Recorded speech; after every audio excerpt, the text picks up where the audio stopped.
Hola a todos los asistentes, muchísimas gracias por acompañarnos durante esta tarde y por estar en esta edición de Yo me quedo en Rankia. Hoy tenemos un invitado especial para los que lo escuchamos en Madrid en noviembre en la sección de Rankia Market Experience. Fue bastante aclarador el panorama económico que ya se nos avecinaba sin el COVID y hoy actualizamos un poco esa tesis y lanzamos la conferencia de cómo será el mundo y la economía después del coronavirus. Tenemos hoy a Juan Ramón Rayos, doctor en Economía, licenciado en Derecho, es director del máster del Centro de Estudios de OMA en Economía y sobre todo, una de las cosas que quería agradecerte, Juan Ramón, para que participas y colaboras en muchos medios, es a muchos de tus seguidores en Twitter, entre los que me incluyo, el haber alertado durante tanto tiempo de lo que se nos venía encima y cómo había que prepararse y la mala gestión de que se estaba desarrollando. Muchísimas gracias por haber alertado, te lo doy en nombre de mío personal, pero en nombre de muchos que seguramente te lo agradecemos y nada, hay muchas personas esperando por tu conferencia hoy, así que te doy paso. Bueno, pues nada, muchas gracias por tus palabras. Bueno, en aquel momento algunos pocos, ¿no? Porque no fui ni muchísimo menos el único que alertó. Pero bueno, los que alertábamos parecíamos unos locos que estábamos, se nos había ido la pinza. Y bueno, podría haber sucedido que se hubiese contenido. Es complicado, la verdad, yo ya en aquel momento no veía muchas opciones de que se contuviera, pero bueno, podría haber pasado. Pero aquí, como en tantas otras cosas, si hay un riesgo muy grande de que pase algo muy grave, evidentemente tienes que reaccionar o sobre reaccionar. No te puedes quedar de brazos cruzados diciendo todavía no ha sucedido nada, porque entonces es cuando te termina estallando. Bueno, efectivamente en noviembre presentábamos un panorama de 2020 que no era especialmente alentador, que podía haber algunas señales de esperanza, sobre todo si la guerra comercial entre Estados Unidos y China se apaciguaba y parece que todo lo contrario. Estamos en una coyuntura que, como luego expondremos, apunta más bien hacia la desglobalización, apunta más bien a un retroceso de las dinámicas comerciales y de financiación global que han promovido el crecimiento del conjunto del planeta, pero especialmente de los países más pobres del planeta durante los últimos 40 años. ¿Dónde estamos? A ver, el coronavirus empezó siendo un shock de oferta. Un shock de oferta, en economía hay dos tipos de shocks. El shock de oferta es aquel acontecimiento, aquel evento, aquel conjunto de circunstancias que nos impide producir, que nos dificulta producir. No es que no queramos producir, no es que no queramos lanzarnos a producir, sino que estamos maniatados a hacerlo. Nos gustaría, nos encantaría, pero no podemos. En un comienzo, ese shock de oferta se circunscribía a China. Y claro, evidentemente, si China se paraba, pues el resto del mundo, que dependemos en gran medida de los insumos que podamos adquirir desde China, pues también nos teníamos que ver parcialmente afectados. No tenía por qué ser algo desastroso, pero bueno, estábamos hablando de que España iba a crecer en 2020 un 1,6%, si todo iba bien. Pues bueno, cuando estalló el coronavirus, con las repercusiones, con las reverberaciones de China, podríamos haber caído al 1% aproximadamente, ¿no? Esto eran un poco las estimaciones que se manejaban. Luego también podríamos haber hablado de un primer shock de demanda en enero y principios de febrero, porque si China se paraliza, pues evidentemente China deja de importar tanto como venía importando, y si deja de importar, pues también a Alemania le afecta, a España le afecta y demás. Pero bueno, en ese momento era un control de daños bastante acotado. ¿Qué ha pasado desde entonces? Pues bueno, lo que sabéis, que el coronavirus se ha extendido por absolutamente todo el planeta. Algunos países están más afectados, otros países menos, pero no hay ya prácticamente ningún país que esté al margen de la infección. Y los que lo están, en el sentido de que todavía no se ha desarrollado o no se ha propagado de manera muy intensa, pues son presa potencial en cualquier momento si relajan restricciones que no tienen por qué ser totales, como sucede en el caso de España, o casi totales, vamos, pero que sí son gravosas para la actividad económica. Con lo cual el mundo ha sufrido un shock de oferta brutal, paralización de todas las estructuras productivas del planeta, en mayor o menor medida. No estoy diciendo que no se produzca nada, evidentemente, pero gran parte de la actividad fabril y de la actividad de servicios está congelada, está hibernando, como dicen algunos. Y ese shock de oferta, a su vez, ha generado un shock de demanda. El shock de demanda, a diferencia del de oferta, no es que no podamos, perdón, no es que no podamos producir, efectivamente. No es que haya venido alguna perturbación que nos constriña a la hora de generar riqueza. Es que no queremos hacerlo, ¿no? Los empresarios no quieren producir porque no pueden vender. La gente recorta sus gastos por cualquier motivo y como no gastan, los empresarios tampoco quieren producir. Y como no quieren producir, tampoco quieren contratar. Y como no contratan, los trabajadores que no son contratados y que no tienen renta o tienen menos renta de la que tendrían, también recortan sus gastos, es decir, no quieren consumir y otros no quieren producir. En el caso de la crisis actual, el shock de demanda es obvio y es una consecuencia del shock de oferta, ¿no? Si las economías se paran, si hay mucha gente en situación de incertidumbre, si hay muchas empresas en situación de absoluta incertidumbre acerca de su capacidad para sobrevivir, pues inevitablemente lo que va a suceder es que las familias van a recortar gastos que no sean importantes, que sean superfluos. Incluso, en parte, el recorte de gastos también está vinculado a la paralización de la actividad, ¿no? Pues a lo mejor querríamos ir a cenar a un restaurante, pero si está cerrado no podemos. Ahí estaríamos en una especie de línea gris entre shock de oferta y shock de demanda. Y luego las empresas, muchas de ellas, no digamos ya las que están suspendidas de actividad, paralizan sus inversiones, cercenan su gasto de inversión. Por tanto, tenemos menos producción, caída del PIB, porque se suspende la actividad, y tenemos caída del PIB porque, como consecuencia de la parálisis y de la incertidumbre resultante, muchos agentes económicos deciden también poner en el congelador sus decisiones de gasto.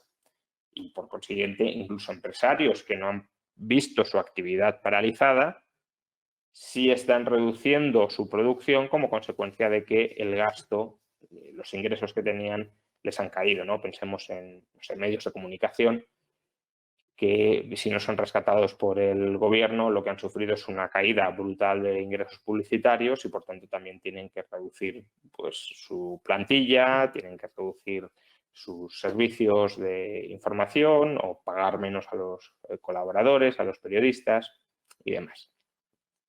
Vale, esos son los dos shocks básicos.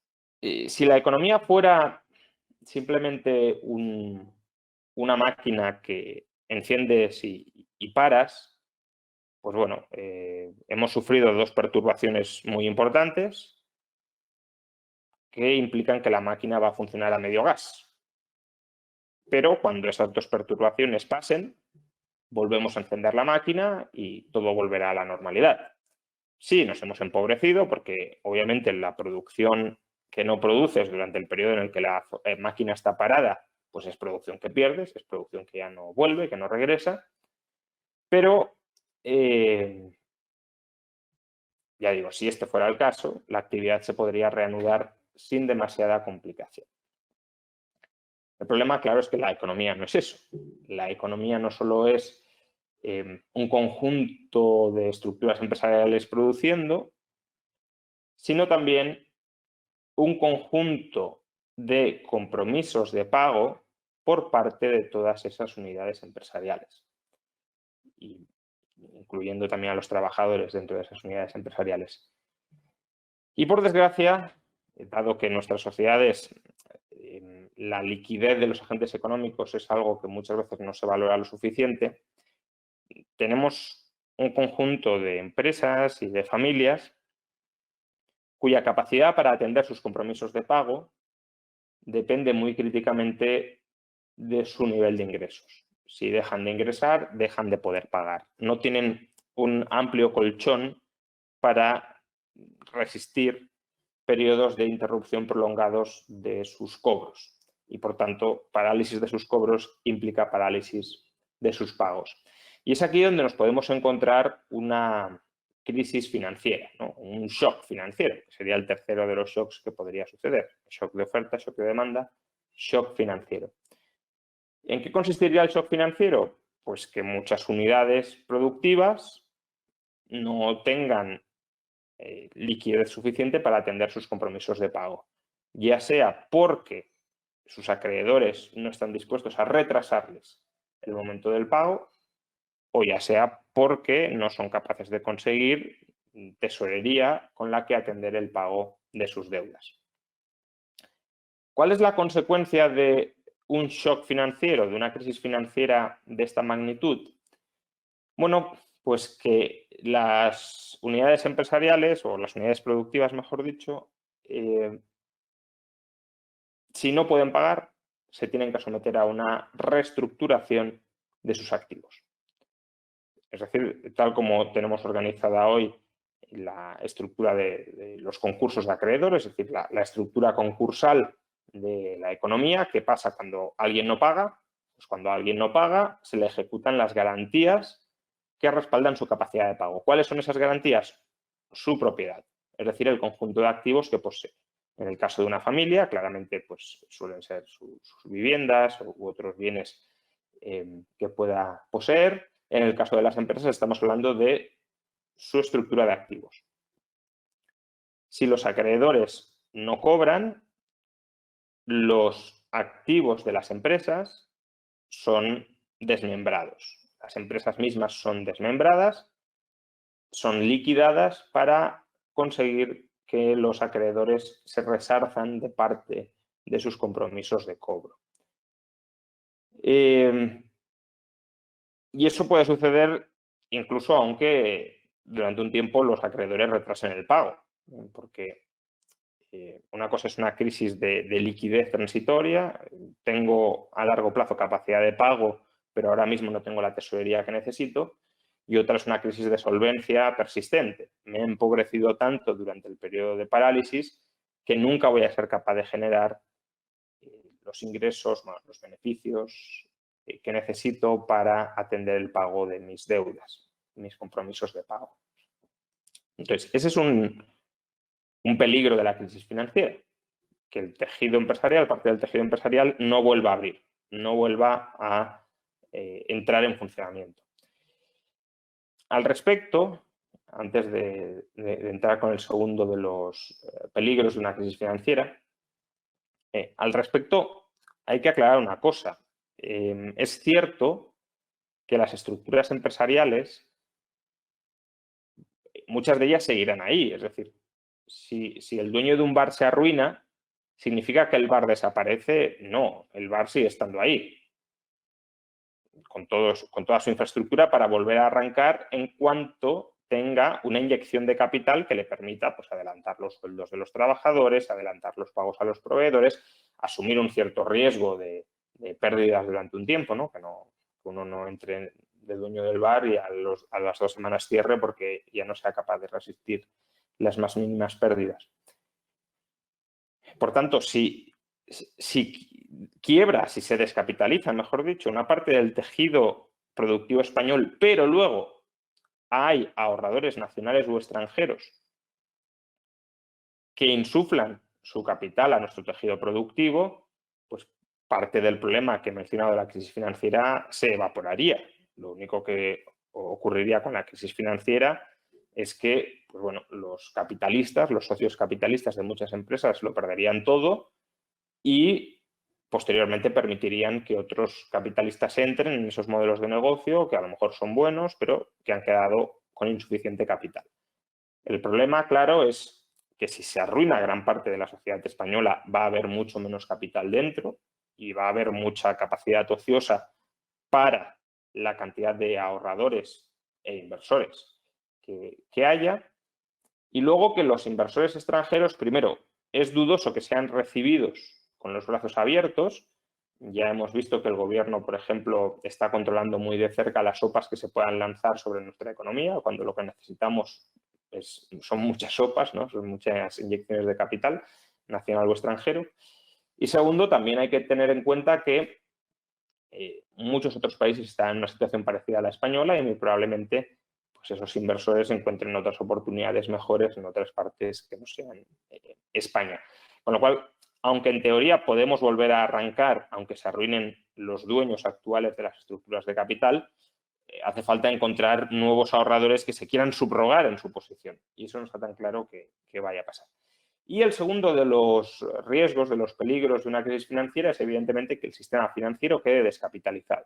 Esto es algo que ya vivimos, es algo que ya sucedió en el año, bueno, a partir del año 2009 y que entraña riesgos importantes no solo para la estructura de propiedad de los intermediarios financieros, los accionistas, sino sobre todo para las dos partes del negocio de los intermediarios financieros, los deudores y los acreedores.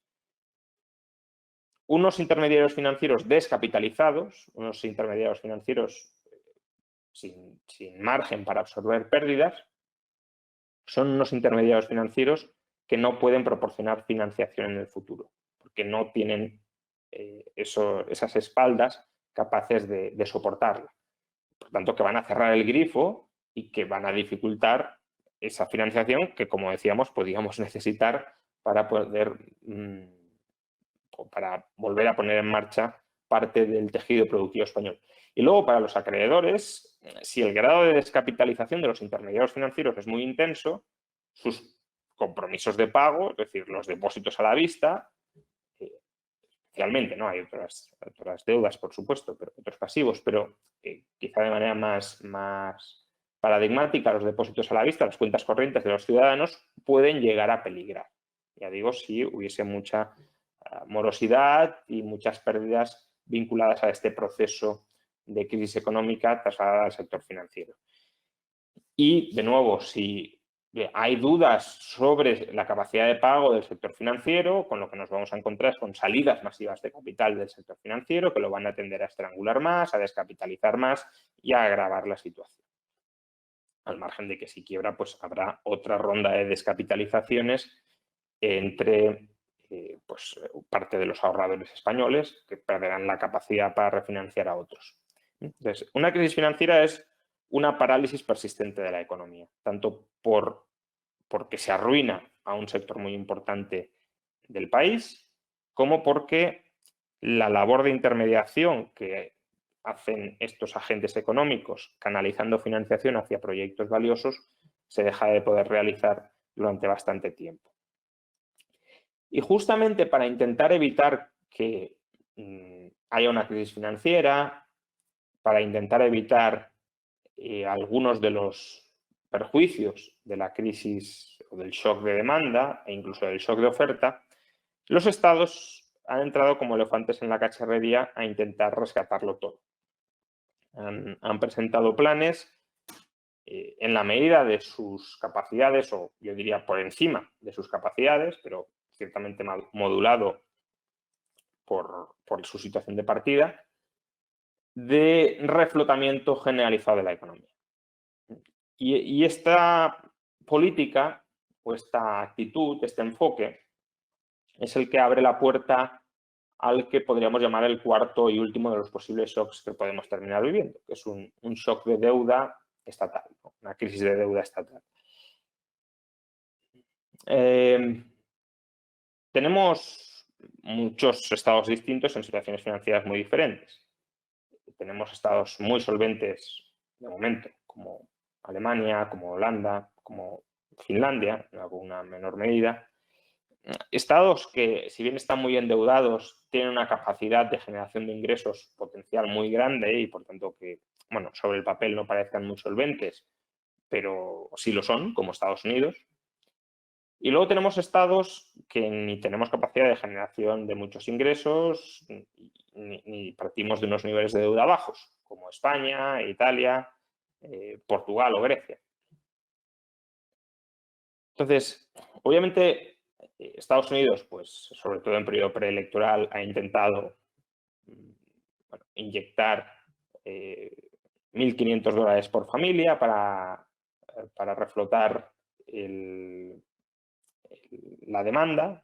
Bueno, pues si hay una crisis de demandas, si hay insuficiente demanda dentro del país, pues a ver si dándole dinero a cada estadounidense conseguimos que la demanda no caiga tanto como habría caído, que también se puedan atender los pagos de las deudas y por tanto no se traslade la problemática al sector financiero. En España, este tipo de políticas, afortunadamente, no hay margen presupuestario para desarrollarlas, pero sí se han planteado pues, avales de 200.000 millones de euros. Sí se está transfiriendo una suma ingente de dinero en forma de prestaciones de desempleo, especialmente mediante la fórmula de los ERTEs, que no deja de ser una forma de rescatar al tejido empresarial. De las nóminas de tu empresa me voy a hacer cargo yo durante los próximos meses.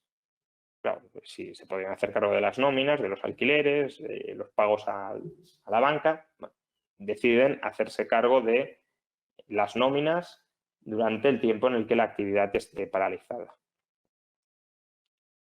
No, también algunos autónomos, algo de prestación por cese de actividad, aunque esto bastante minorado. Y, bueno, pues inyección de liquidez vía avales e inyección de renta vía, sobre todo, transferencias a los desempleados que sigan de algún modo conectados, aún con la relación laboral suspendida, pero que sigan conectados con la empresa. También a los desempleados en situación definitiva de paro, pero lo relevante de cara a la situación del sector empresarial son los pagos a los ERTEs, que es, ya digo, como absorber parte de la nómina, del gasto en nóminas de las empresas.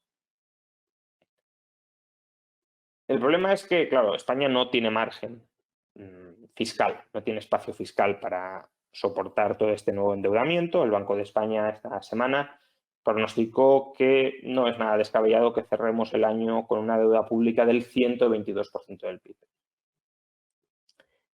Y eso para un país que todavía no había acabado de reducir su déficit y que ahora volverá a dispararse el déficit, ya no solo este año, el año que viene el Banco de España también prevé un déficit público, incluso creciendo, incluso si creciéramos por encima del 8% en 2021, que ya se dice pronto, el Banco de España pronostica que tendríamos un déficit de más del 7%, que es un déficit superior, para que nos hagamos una idea, a el déficit que en 2012 y en 2013 estuvo a punto de llevarnos a la quiebra en España, ¿no? Cerramos 2012 por debajo del 7 y aún así hubo muchas incertidumbres en el mercado sobre nuestra capacidad de pago. Y este es el motivo por el cual el gobierno de PSOE y Podemos, de Sánchez e Iglesias, está yendo a Europa a reclamar ayuda. Si no, tampoco se entiende la obsesión de España con recibir transferencias europeas. Y la razón es esa, por un lado, España, la deuda pública española, con las medidas que ya se han adoptado, es muy dudoso que en los mercados pueda aguantar. Y por eso hace falta una red de seguridad que evite que esta deuda caiga mucho de valor, es decir, que los tipos de interés se disparen. Pero eso es parar el golpe a corto plazo. No, a corto o a medio o a largo. Pero que es parar el golpe derivado de los efectos a corto plazo de la crisis. Pero luego hay una segunda parte de lo que busca este gobierno, que claro, insisto, si fuéramos a Alemania, pues tendríamos espacio fiscal y lo financiaríamos. Si fuéramos a Estados Unidos, tendríamos margen fiscal y lo financiaríamos. Pero somos España, con mucha acumulación de deuda en los últimos años y no tenemos margen fiscal. Y no podemos financiar lo que el gobierno quiere financiar, que es, cuando haya terminado la crisis sanitaria, un megaplan de estímulo que, bajo la dirección estatal, relance la economía. Esto, insisto, es obvio que no lo podemos pagar de ninguna de las maneras. Si ya no vamos a poder pagar las secuelas financieras de la parálisis actual, como para poder pagar el megaplane que se quiera montar para acelerar el crecimiento económico una vez se haya superado la pandemia. Y por eso se está yendo a Bruselas a pedir dinero. ¿Nos va a dar Bruselas dinero? Pues bueno, esto es lo que está por ver y hoy lo sabremos, ¿no? Mi percepción es que es complicado, más allá de los mecanismos que más o menos ya se están habilitando o ya se han prometido que se van a habilitar. Y la lógica de los mecanismos que se han prometido es clara. Os vamos a dar dinero sin condicionalidad para atender los problemas más inmediatos de la crisis sanitaria, especialmente para hacer frente al gasto sanitario.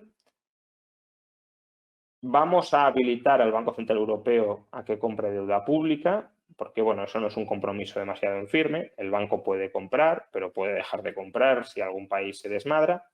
Pero no vamos a daros un cheque en blanco para que, sin condicionalidad alguna, gastéis sin que nosotros controlemos en qué lo gastáis y sin que vosotros os comprometáis, como decía, a equilibrar vuestras cuentas a largo plazo. No sé si hoy van a ceder más o no, pero creo que la lógica de los países del norte, y es una lógica que me parece del todo razonable, es esa, ¿no? Solidaridad sí, cheques en blanco no, especialmente a unos gobiernos que, como el de España e Italia, pues llevan años y años y años saltándose las reglas más básicas de la austeridad, no creando espacio fiscal para resistir crisis como esta, sino bueno, con un comportamiento bastante irresponsable de, bueno, si vienen mal dadas, imagino que Europa me rescatará, por tanto no tengo que ponerme las pilas. Evidentemente, parece que las tensiones que había en Europa, en cierto modo, se han ido apaciguando. Veremos en qué concluye la cosa, pero no deja de haber un problema de fondo, y es que hay modelos distintos de Europa sobre la mesa. Unos quieren una Europa que permita parasitar más a otros europeos y otros quieren una relación de convivencia con cierta separación, ¿no? Sin mezclarnos demasiado. Y evidentemente, si unos tensan demasiado la cuerda para parasitar a los otros que no quieren ser parasitados, Europa se puede empezar a fragmentar. La fragmentación del Reino Unido, de hecho, el Brexit fue, en definitiva, consecuencia de la percepción por parte de la sociedad británica de que Europa se estaba aprovechando de ellos. Y si esa percepción, que en el caso de Reino Unido todavía no era del todo, o sea, sí que había una parte de verdad, pero minúscula comparada con lo que puede ser en Alemania, Holanda, Austria o Finlandia, si esa percepción empieza a cundir en estos países, evidentemente también el rechazo a la Unión Europea. Este enfoque estatal de vamos a mega endeudarnos para intentar salvarlo todo, ¿es un enfoque razonable o no? Pues a mi juicio no lo es en absoluto. No lo es porque es carísimo y no lo podemos costear, pero esto, aunque pudiéramos costearlo, tampoco es el enfoque más inteligente. No sabemos cómo va a ser el mundo una vez hayamos superado la pandemia. Ni siquiera sabemos muy bien cuál es el escenario base de superación de la pandemia. Porque puede ser que ahora la hayamos controlado y que empecemos a regresar a una cierta normalidad, pero que haya periodos de reinfección que obliguen a volver a cerrar la actividad. Entonces, en ese contexto es obvio que determinados tipos de empresas, las que requieran de mucha presencia de personas, no van a poder funcionar. Y si estamos en este abre-cierra la economía durante un año, durante año y medio, durante 2 años, lo que no tiene sentido es mantener con respiración asistida modelos de negocio que no son compatibles con la situación real de la economía. Tampoco sabemos, aunque superemos definitivamente la crisis sanitaria, cuáles de los modelos de negocio viejos van a seguir siendo válidos hoy, porque las empresas van a tener que replantearse seriamente ese modelo de negocio tanto desde el lado de la provisión del bien o servicio como desde el lado del consumo. Va a haber, muy previsiblemente, van a cambiar los modos de producción. El teletrabajo es un ejemplo de cómo tal vez las empresas se tendrán que adaptar o tendrán que adaptar parte de su estructura productiva a incorporar más carga laboral desde los hogares, facilitando un distanciamiento social que prevenga nuevos contagios. Y desde el lado del consumo, parece probable que las preferencias de gasto de muchos agentes vayan a cambiar, ya sea porque se han empobrecido y por tanto, pues este año no nos vamos de vacaciones porque no tenemos dinero, o ya sea porque, aunque no se hayan empobrecido, sus pautas de consumo sí sean distintas. Si a raíz de la pandemia ya no acudimos tanto a los bares, a los restaurantes o a ciertos tipos de restaurantes donde se masifiquen las mesas, ya no volamos tanto en avión, etcétera, pues obviamente todas esas empresas tendrán que o desaparecer o tendrán que readaptarse muy seriamente ante un nuevo contexto que no es el viejo y que no va a volver a ser el viejo durante mucho tiempo. Esa es una posibilidad, no digo que vaya a ser, pero no diría ni muchísimo menos que es un escenario poco verosímil. Entonces, en ese sentido, si el Estado se limita a reflotarlo todo, pues está reflotando malos modelos de negocio que no funcionan, es decir, está socializando masivamente pérdidas en un contexto en el que el capital es muy escaso y no hay que dilapidarlo, hay que economizarlo tanto como se pueda porque es crucial para poder de verdad reflotar y reforzar modelos de negocio que sí son viables. Con lo cual, y ya para concluir esta primera parte de la exposición y pasar al turno de preguntas, ¿cuál creo que sería una política razonable en el contexto actual? Pues en lugar de inyectar indiscriminadamente gasto público por toda la economía tratando de reflotarlo todo, optar por rebajas de impuestos. Rebajas de impuestos, ¿por qué son beneficiosas? Porque la rebaja de impuestos, sobre todo en el ámbito empresarial, ayuda a aquel que tiene un modelo de negocio viable. Si una empresa ha dejado de ser viable, ya no ahora que está cerrada y no lo podemos saber, sino cuando se reanude la actividad, si una empresa ha dejado de ser viable y tiene pérdidas, la rebaja de impuestos no la afecta, porque no habría pagado igualmente impuestos. Y por tanto esa empresa lo que tiene que hacer es cerrar porque no es viable, con impuestos altos o con impuestos bajos. Ahora, puede haber empresas que sí obtengan beneficios, que por tanto sean viables, que hayan perdido músculo financiero porque se han descapitalizado y a las que una rebaja de impuestos sí las ayuda. Porque una rebaja de impuestos no deja de ser, te quito menos dinero del que has ganado y por tanto retienes un mayor capital contigo. Es decir, refuerzas tu solvencia después de haberte recapitalizado. La rebaja de impuestos, por tanto, es una medida que selecciona desde el mercado y no desde el Estado, porque desde el Estado hay un problema informativo básico que es ¿cómo sé a qué sectores y a qué empresas tengo que rescatar? Es que no lo sé, no tengo ese conocimiento. Y eso suponiendo que los burócratas quieran tener ese conocimiento, porque a la hora de la verdad lo que quieren es confeccionar la economía a su antojo. Y lo que tendríamos con el modelo de gasto estatal masivo es pues, redes clientelares de, bueno, me interesa promover este tipo de industria, aunque sea ruinosa, la promuevo con la excusa de la crisis. Me interesa rescatar a este señor que tiene un grupo de comunicación y quiero que me dore la píldora en el futuro, lo rescato, etc. Entonces, el gasto público, como lo maneja el político a través del presupuesto, es muy peligroso. Especialmente cuando no sabemos a quién hay que rescatar y, por tanto, también los mecanismos de control son muy ineficaces, porque bueno, uno puede decir, rescata un grupo de comunicación. No, no es viable. Sí, creemos, hemos estudiado y sí va a ser viable. Bueno, es tu opinión contra la mía, pero no hay ningún dato muy objetivo que te permita desmentir a ti o darme la razón a mí.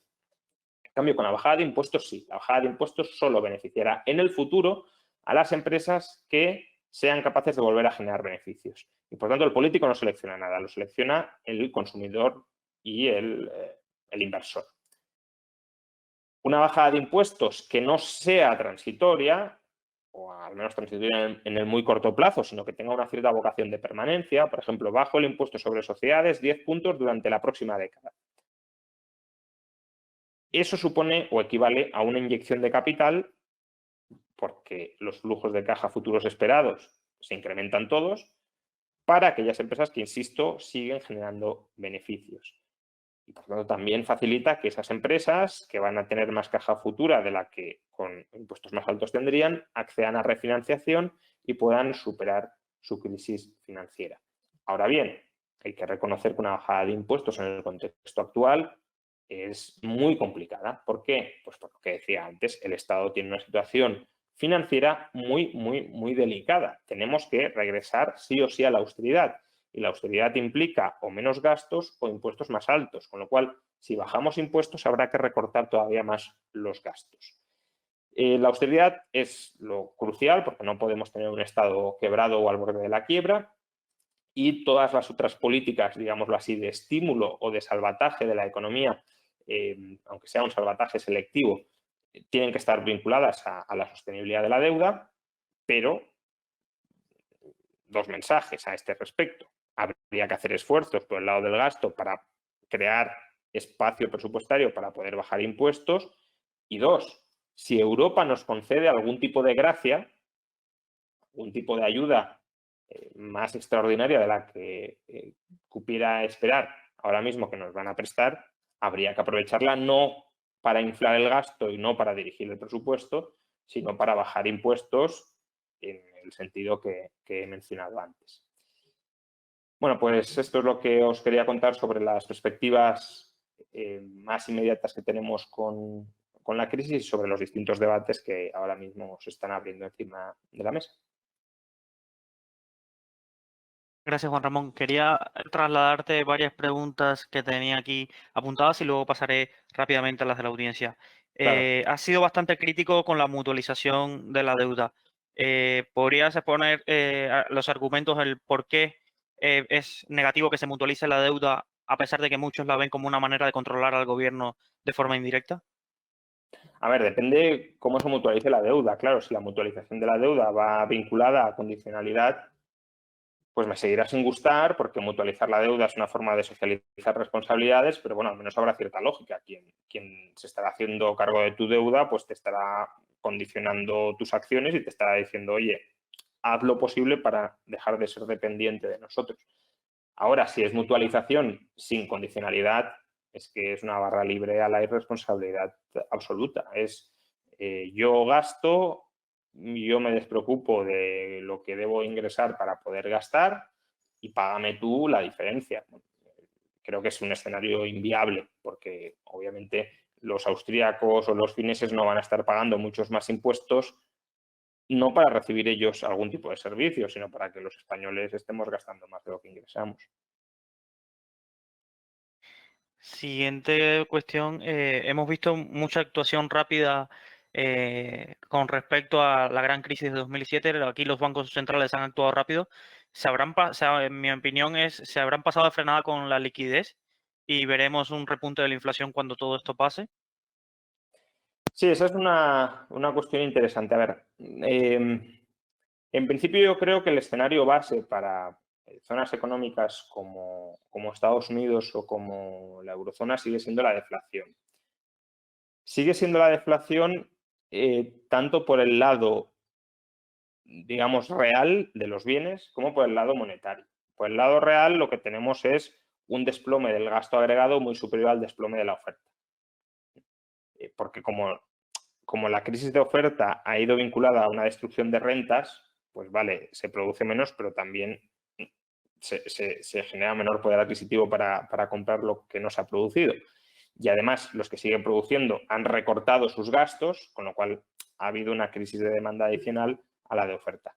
Entonces, por ese lado, la demanda agregada ha caído más que la oferta agregada y lo que nos aboca es a la deflación. Desde el lado monetario, es verdad que los bancos centrales han monetizado muchos activos no de muy buena calidad y por tanto han creado mucha nueva liquidez. en realidad redistribuyen la liquidez más que crearla, ¿no? Porque la liquidez hay la que hay y lo que puedes hacer es dirigirla hacia un lado o hacia otro. Pero bueno, han creado más masa monetaria contra la adquisición de activos. La cuestión es, esa masa monetaria, su valor depende de los activos que tiene detrás. Esos activos van a ser capaces de, o sea, van a retener su valor en el futuro. Bueno, sobre todo están emitiendo masa monetaria contra deuda europea. Bueno, y en Estados Unidos contra deuda estadounidense. En Estados Unidos no hay duda de que mientras no peligre la solvencia del país, pues no va a haber esas tensiones inflacionistas porque la moneda su valor va a ir ligado al de la deuda. Otra cosa es si la deuda se deprecia mucho, ¿no? Si hubiese un resurgir económico brutal que generara una escasez de financiación y por tanto el Estado tuviera que competir a la hora de financiarse con agentes privados y demás, ahí sí que tendríamos una caída del valor de la deuda que provocaría una caída de valor de la moneda e inflación. Pero si estamos en un contexto parecido al del previo a la crisis, que creo que sería lo más optimista posible, pues el valor de la moneda irá ligado al de la deuda y la deuda no parece que se vaya a depreciar mucho. En el caso de Europa es verdad que se está comprando mala deuda, por ejemplo, del Estado griego, pero en la medida en que haya una cierta mutualización de facto, no formal, que es lo que se estaba debatiendo, pero sí hay unas ciertas garantías implícitas entre países en los niveles actuales de deuda, pues bueno, parece que Grecia va a pagar porque en última instancia absorberá la deuda al resto de europeos. Si no fuera así, pues evidentemente sí que tendríamos en parte una huida del euro y por tanto una cierta tendencia inflacionista, pero no creo que sea el escenario base. Lo sería si España estuviera en la peseta. Si España estuviera en la peseta no tendría ninguna duda de que vamos a un escenario muy inflacionista por la monetización de deuda. En el caso de Europa, de la eurozona y de Estados Unidos, como sus monedas, bueno, mejor dicho, como los pasivos de estas unidades políticas siguen siendo muy demandados, han podido crear nuevos pasivos en forma de moneda que aún así no hayan perdido su valor y no tienen por qué perderlo. Hay un punto que subyace a todo este razonamiento que es el peligro del riesgo moral.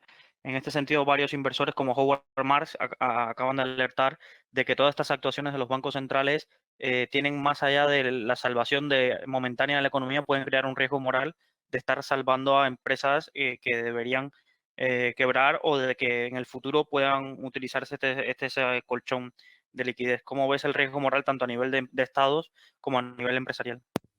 Sí, yo creo que cada vez nos estamos acostumbrando más a que nadie pierda, ¿no? O a que al menos no haya pérdidas muy importantes.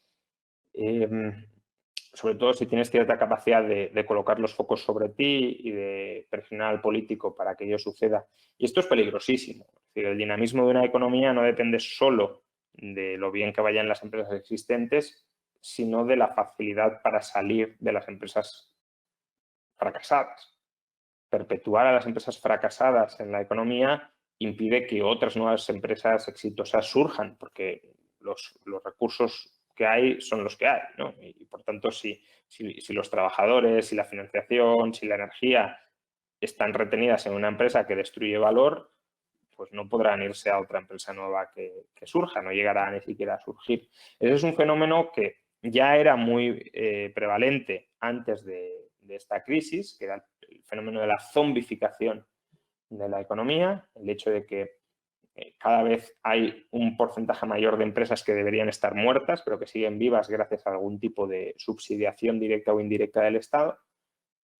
Y es un problema que se puede ver muy agravado con las medidas que se están adoptando bueno, al final si el Estado, a través del Banco Central, a través del sistema financiero, gracias al Banco Central, termina de algún modo reflotándolo todo o intenta reflotarlo todo y intenta evitar las quiebras, pues al final eso no solo es que los agentes económicos aprendan a jugar ese juego y se despreocupen por la calidad de sus inversiones, es que aunque no aprendieran, el sistema deja de purgar a los ineficientes, a los que no generan valor, a los que consumen más valor del que generan y, por tanto, ya digo, impide el necesario dinamismo para que nuestras economías vayan avanzando continuamente. Paso a las preguntas del público. Nos preguntan qué porcentaje de caída del PIB y de situación del déficit prevé para finales de 2020, ya que hay varios informes contradictorios, con unas cifras bastante alarmantes y otros más cautelosos. A ver, ese es un pronóstico que yo creo es imposible de realizar ahora mismo porque depende de hasta cuándo se extiendan las medidas de confinamiento domiciliario y de hibernación de la economía. Entonces, como eso no lo sabemos, pues tampoco podemos hacer un pronóstico con respecto a lo demás, ¿no? Por eso, el Banco de España trazaba 3 escenarios que creo que como poco hay que trazar 3, probablemente habría que trazar más, ¿no? Pero mucho más que trazar escenarios bajo distintas hipótesis, ahora mismo creo que no lo podemos hacer. En el escenario 1, el Banco de España decía, bueno, si el confinamiento domiciliario termina a principios de mayo y el sector empresarial no ha sufrido un quebranto financiero muy serio, entonces la caída, en función de lo que ya se ha paralizado dentro de la economía, y de la fortaleza de la recuperación, pues la caída para el conjunto del año rondará el 6,5%. Segundo escenario, si termina a principios de mayo, y el sector empresarial sí ha sufrido daños financieros que impidan que parte de él se ponga en marcha con el vigor previo a la crisis, la caída rondará el 9,5%, que ya es una caída superior al escenario central del Fondo Monetario Internacional. Y luego decía, pero es que si el confinamiento se alarga 4 semanas más y termina a principios de junio, la caída será de en torno al 13%. Yo creo que, dado que no creo que veamos un levantamiento del confinamiento domiciliario de facto, ¿no? Una normalización económica a muy corto plazo, estaremos más cerca del 13 que del 6. Pero, de nuevo, depende del plan de desescalada. También depende de que no haya nuevos rebrotes, porque, bueno, esto también hay que tenerlo presente. Claro, un plan de salida muy acelerado puede parecer muy exitoso en la medida en que supuestamente relanzaría mucho la economía muy rápido, pero claro, si te aboca a un nuevo cierre dentro de mes y medio, pues es un desastre total. Pues, bueno, no sabemos esas variables cómo se van a comportar. Ahora, el déficit, vamos, me costaría mucho ver que vaya a estar por debajo del 10%. No ya por el aumento de gastos, que será notable, pero sobre todo por la caída de la recaudación. La caída de la recaudación va a ser colosal. Entonces, menos ingresos, mucho más gastos, con una caída del PIB de en torno al 10-11%, es que vamos partiendo de un déficit que ya era del 3%. De hecho, el 10% de déficit se me queda como un escenario bastante optimista. Pero, claro, si tú cuentas un 10% de déficit más el efecto de una caída del 11-12% del PIB, pues sí nos vamos a una ratio de deuda pública sobre el PIB del 120 o más del 120. Paso a la siguiente pregunta. Nos preguntan, Juan Ramón, ¿ve factible la creación de un comité de expertos empresarios que tutelen al gobierno en la reactivación de la economía como se ha planteado en Italia? No lo veo en absoluto factible. Tampoco tengo claro que sea una buena medida, ¿eh? O sea, a ver, es que al final crear comités de gente que tiene intereses específicos en la economía, no digo que no pueda salir bien, pero también puede salir muy mal, porque al final puede ser un grupo de cazadores de rentas que intenten aprovecharse del Estado para su propio beneficio. Obviamente es gente que sí que tiene un conocimiento muchísimo mayor de la vida empresarial que los políticos y por tanto sí que podría aportar mucho valor, pero que está al riesgo de nuevo, del riesgo moral, en este caso desde el lado empresarial político. Pero al margen de esto, creo que esa propuesta verdaderamente aplicada, no digo como un elemento folclórico, como un elemento de atrezzo, que bueno, pues a lo mejor lo aprueban, pero de verdad que el gobierno haga caso a las recomendaciones de un comité de empresarios, creo que atenta contra la esencia misma y el núcleo ideológico mismo de este gobierno. Este gobierno no ni puede aceptarse un gobierno tecnocrático, es un gobierno político e ideológico. Si aceptarse un gobierno tecnocrático, Podemos tendría que salir del gobierno porque es contrario a sí mismo. Y segundo, es un gobierno que dice que una cosa son los intereses empresariales y otra los intereses generales. Por tanto, en ningún caso van a dejar que un grupo de empresarios gobierne o tutele al gobierno. Ya digo, como mucho, pues aceptarán crear a efectos de publicidad y marketing pues, un comité de empresas, como que dialogan y los escuchan, pero vamos, que quien va a tomar las decisiones van a ser los políticos en función del interés político, nada más. Nos preguntan a qué porcentaje de ERTE crees que se convertirán a ERE en pocos meses. No sé, no lo he calculado y por tanto decir un porcentaje sería muy osado. Es una pregunta interesante para hacer la estimación, pero también necesitaríamos, o sea, como poco, y ese dato no lo he visto, necesitaríamos ver la distribución de los ERTEs, ¿no? Es decir, en qué sectores se concentran más, en qué sectores se concentran menos. Uno puede tener una intuición, pero sin verlo es complicado.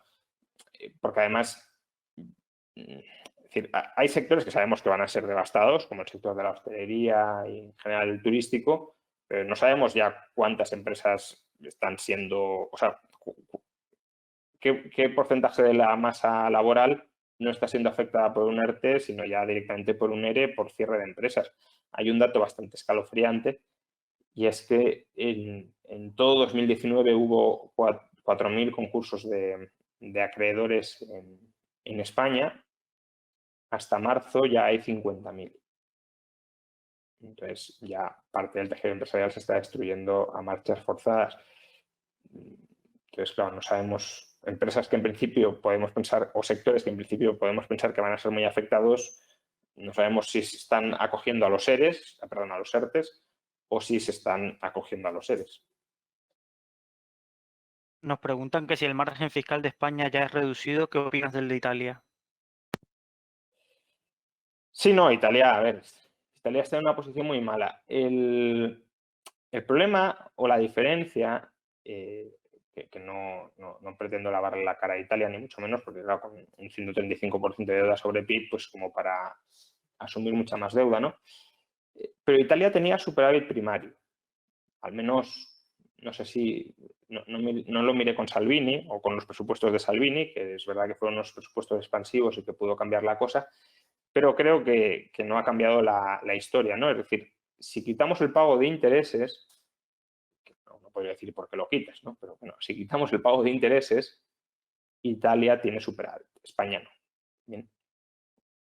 Y esto creo que es relevante de cara a la sostenibilidad de la deuda. Si España ni siquiera antes de la crisis tenía superávit primario y tenemos una propensión a incrementar tantísimo el déficit y a que ese déficit sea tan persistente durante tanto tiempo, y además tenemos que eso, bueno, ahora no lo estamos mencionando mucho, pero claro, al final si valoras la sostenibilidad de la deuda a largo plazo lo tienes que meter. Tenemos una bomba demográfica en ciernes en el sistema de pensiones que este gobierno además no quiere resolver, quiere agravar, pues es un mix también muy complicado. Uno podría decir, solo nos separan, o sea, nos separan 38 puntos de PIB de deuda, pues estamos mucho mejor que Italia. Sí, probablemente estemos algo mejor, pero no tanto como podría aparentar esos 38 puntos, porque nuestro problema de pensiones es más grave y porque además nuestro déficit tiende a ser mayor y más persistente. Nos preguntan tu opinión acerca de la renta mínima vital. Bueno, a ver, aquí hay que distinguir dos cosas, ¿no? Una cosa es la renta, el ingreso mínimo vital, que es lo que parece que quiere aprobar el gobierno, y otra cosa es la renta básica. Yo creo que con la renta básica hay que ser absolutamente crítico porque es una transferencia estatal, universal e incondicional. La cobra todo el mundo y da igual que la necesite, que no la necesite, da igual que la persona que la reciba sea un vago redomado en el sentido de no quiero trabajar, tengo oportunidades de trabajar, pero no me da la gana de trabajar, que no lo sea, da igual, la cobra todo el mundo. Es un subsidio a a la pasividad. Los defensores de la renta básica, por ejemplo, insisten en que habría que pagársela incluso a los surfistas de Malibú que no tengan ni oficio ni beneficio, que estén todo el día surfeando. Pero bueno, si su estilo de vida es estar surfeando, hay que pagarles para que puedan desarrollar ese estilo de vida. Es una forma de parasitismo estructural. Otra cosa es el ingreso mínimo vital, que es personas que transitoriamente no pueden encontrar ningún empleo ni pueden sustentarse por sí mismas. Pues el Estado les hace una transferencia bastante pequeña, idealmente reembolsable, pero bueno, y condicionada a que se reciclen formativamente, a que busquen activamente empleo y demás. Bueno, como todo se puede debatir, pero creo que esto último es relativamente más razonable que lo anterior. Además, su coste en circunstancias normales, no en circunstancias excepcionales como la actual, pero en circunstancias normales podría rondar el 0,3% del PIB, lo cual tampoco es un coste absolutamente desproporcionado. Quiero decir, se nos vende normalmente que el estado de bienestar existe para que no quede nadie descolgado de la sociedad, para que todos tengamos una cobertura básica, para que no haya pobreza, y nos estamos dando cuenta de que sí hay gente, a lo mejor no enormes bolsas, pero sí hay un porcentaje de la población que es la de extrema miseria a la que el Estado no atiende. Entonces, es un discurso un poco esquizofrénico. Estoy gastando el 40-45% del PIB, en otros países casi el 60%, en supuestamente mantener una cierta cohesión social y una cierta redistribución de la renta y en luchar contra la pobreza, y luego los pobres, de verdad, no las clases medias que puedan tener más o menos aspiraciones que otras clases medias, sino los pobres de verdad los dejas absolutamente desamparados. Entonces, y por un coste del 0,3, 50 o 45 versus 0,3. Son cosas que no termino de entender nunca, incluso de cara a la justificación de la labor estatal, ¿no? Otra cosa es que, aunque pudiera ser una medida razonable, ¿qué encaje fiscal le das en el contexto actual? Porque si ya estamos diciendo que no vamos a poder ni financiar lo que tenemos como para añadir más gastos.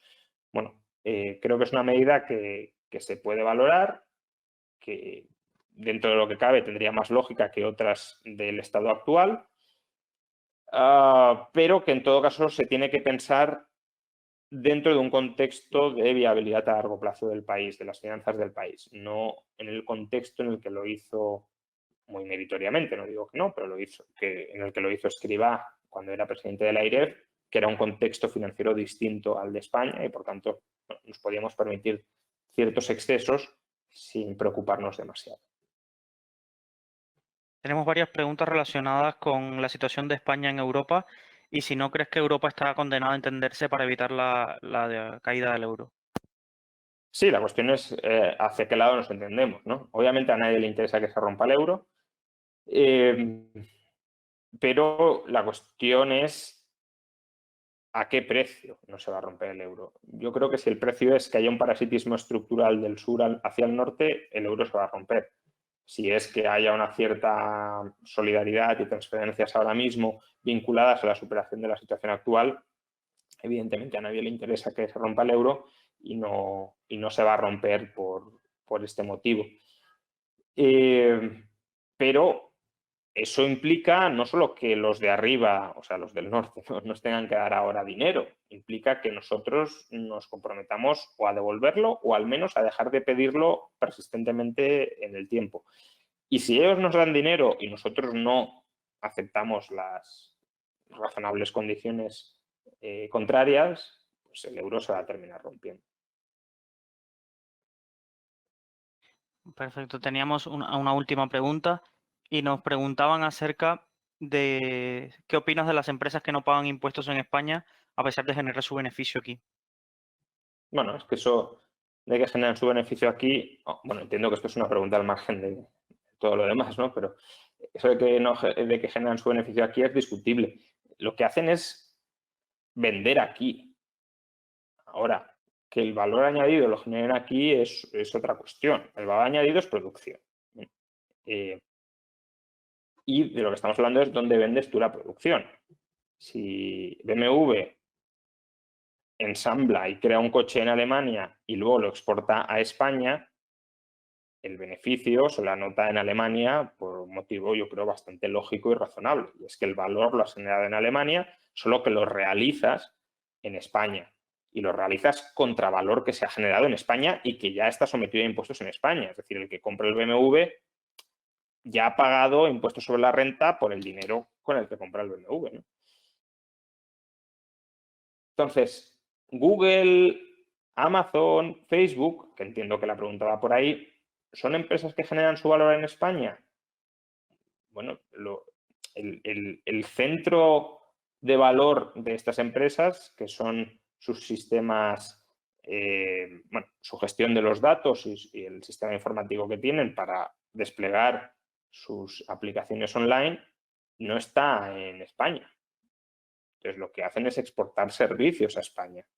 Servicios que, no obstante, son prestados en última instancia desde sus sedes centrales, que pueden estar en Irlanda o pueden estar en California. Entonces, el valor lo generan allí, no aquí. Si lo que queremos no es grabar, que esa sería otra cuestión, si lo que queremos no es grabar la generación de valor, la renta, la producción, sino el consumo, que podría ser cambiar el modelo fiscal, pues bueno, entonces lo que habrá que hacer es bajar impuestos sobre sociedades, bajar impuestos sobre la renta y subir mucho el IVA. Entonces, estas empresas que sí venden aquí, bueno, no las empresas, sino el consumidor que cumple los servicios de esas empresas, y en parte se puede repercutir a ellas o no, pero bueno, tendrá que pagar impuestos por su disposición o la disposición que haga de su renta. Pero que querer imputarles dentro del modelo fiscal actual, donde se grava sobre todo la producción, el que no paguen impuestos cuando no producen aquí, creo que es un poco engañoso. Teníamos una última pregunta que ha entrado, rápidamente si la puedes contestar. ¿Qué opinas acerca de la política laboral que ha desarrollado el gobierno durante la crisis? En general me parece una política desastrosa. Desastrosa tanto desde un punto de vista laboral como desde un punto de vista fiscal. Desde un punto de vista laboral, por un lado, prohibir los despidos, o al menos encarecerlos, ¿no? Porque no es exactamente una prohibición. Pues, es una forma de descapitalizar absolutamente a las empresas que están en mayores dificultades. Y luego, el mecanismo de los ERTEs no me parece muy persuasivo. Creo que se está abusando de los ERTEs como forma de rescatar el gasto en plantillas, como ya he dicho antes, indiscriminadamente de las empresas, a costa de las finanzas del Estado. Es decir, para que estadísticamente no aparezca que se ha disparado el desempleo, se están incurriendo en una serie de gastos extraordinarios que luego van a lastrar mucho las finanzas del Estado.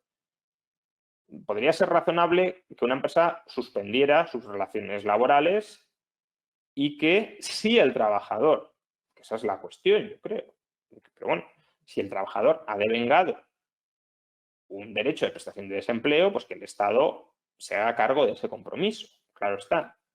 Pero es que no estamos en esas. Estamos en que el Estado a todo aquel trabajador que pase por un ERTE le va a pagar una prestación, lo necesite o no lo necesite. Y eso, insisto, no veo mucha justificación más allá de la inutilidad para discriminar a un tipo y otro de trabajador. Si un trabajador no ha devengado un derecho de prestación de desempleo, a priori no debería cobrar prestación de desempleo. Bueno, eso uno. Digo a priori, y si ese trabajador no tiene derecho a prestación de desempleo y no tiene absolutamente nada con lo que mantenerse, pues ahí podríamos hablar de una especie de ingreso mínimo vital para sostenerlo. Pero si ese trabajador tiene ahorros con los que mantenerse durante los 2 o 3 meses de actividad, no veo por qué el Estado, si no ha devengado una prestación de desempleo, se la tiene que pagar.